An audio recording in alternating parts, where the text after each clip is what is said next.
দুর্নীতির অভিযোগে ময়নায় বিক্ষোভের মুখে তৃণমূলের পঞ্চায়েত প্রধান। কাজ না করেও টাকা আত্মসাতের অভিযোগ। পঞ্চায়েত অফিসে বিক্ষোভ দেখায় বিজেপি কর্মীরা। নৈছনপুর ১ নম্বর গ্রাম পঞ্চায়েত অফিসে বিক্ষোভ দেখান বিজেপি কর্মীরা।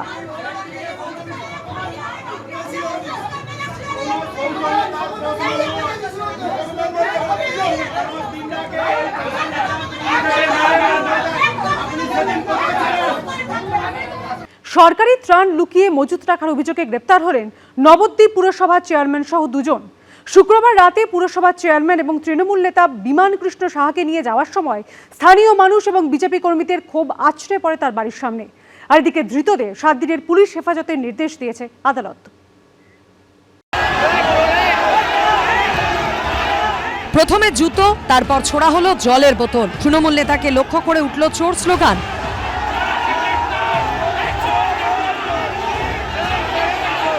ত্রাণ সামগ্রী কাণ্ডে ধৃত নবদ্বীপ পুরসভার চেয়ারম্যানকে দেখে এভাবেই ক্ষোভ আছড়ে পড়ল শুক্রবার রাতে। সরকারি ত্রাণ সামগ্রী মজুত রাখার অভিযোগে নবদ্বীপ পুরসভার চেয়ারম্যান ও তৃণমূল নেতা বিমান কৃষ্ণ সাহা সহ দুজনকে গ্রেফতার করেছে পুলিশ।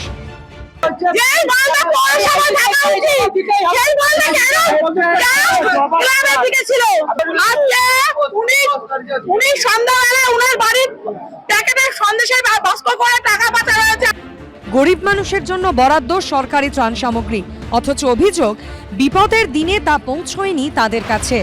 তার বদলে এই সবের ঠিকানা হয়েছে ক্লাব ঘর, যা ঠিক নবদ্বীপের পুরপ্রধান বিমান কৃষ্ণ সাহার ফ্ল্যাটের পাশেই। এক আধটা নয়, বস্তার পর বস্তা, ত্রিপল, কম্বল সমস্ত সিল করা। উপরে লেখা রিলিফ মেটেরিয়াল 2023-2024, যেন আস্ত ত্রাণের পাহাড়। এই ঘটনায় শুক্রবার ভোররাতে পুরপ্রধানকে নিয়ে যাওয়ার সময় বাড়ির সামনে তৈরি হয় তুমুল উত্তেজনা। তাকে বাড়ি থেকে নিয়ে যেতে গিয়ে হিমশিম খেতে হয় পুলিশ এবং কেন্দ্রীয় বাহিনীকে। নামে যে অভিযোগগুলো আছে এগুলো কি সত্যি? গ্রেফতার করলো কেন? গ্রেফতার করলো কেন? আপনি কি চুরি করেছেন? চুরি করেছেন আপনি? চুরি করল, গ্রেফতার করলো কেন আপনাকে? অপ্রাসঙ্গিক কথা বললে আমি উত্তর দেব। স্থানীয় বিজেপি নেতৃত্বের দাবি, তারা জানতে পারেন বিমান কৃষ্ণের ফ্ল্যাটের পাশের এই ক্লাব ঘরে সরকারি ত্রাণ সামগ্রী লুকোনো রয়েছে। এরপরই তারা খবর দেন পুলিশে। শুক্রবার রাতে ঘটনাস্থলে আসে নবদ্বীপ থানার পুলিশ এবং কেন্দ্রীয় বাহিনী। ক্লাব থেকে বাজেয়াপ্ত করা হয় ত্রাণ সামগ্রী। এরপরই তৃণমূল নেতাকে প্রথমে আটক এবং পরে গ্রেফতার করা হয়।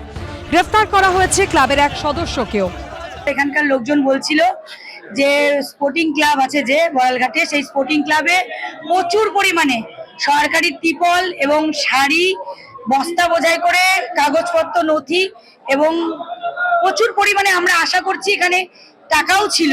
পুলিশ এসে যখন খুলে দেখলো প্রচুর পরিমাণে কাগজপত্র, নথি এবং সরকারি ত্রিপল, 23 সাল থেকে সেই ত্রিপল রয়েছে, প্রচুর শাড়ি, যে হয়তো কোটি কোটি টাকাও থাকতে পারে তার মধ্যে।